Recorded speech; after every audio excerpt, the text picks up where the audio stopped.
حضور علیہ السلام نے ایک دن صحابہ سے فرمایا تھا کہ تم ایک ہوتے ہو اور کئی ہزار کافر کو بھگا دیتے ہو، ایک وقت آئے گا کہ ایک کافر ہوگا اور 1000 مسلمان کو بھگا دے گا۔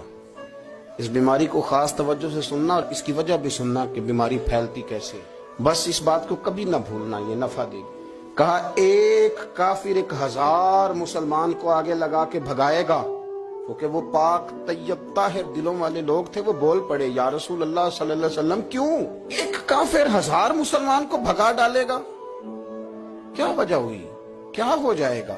2 جملے میرے نبی کریم اور بات ختم کر دی، 2 جملے فرمایا تمہیں وہن ہو جائے گا، وہم نہیں وہن، واو ہا نون، تمہیں وہن ہو جائے گا۔ یا رسول اللہ یہ کس بیماری کا نام ہے؟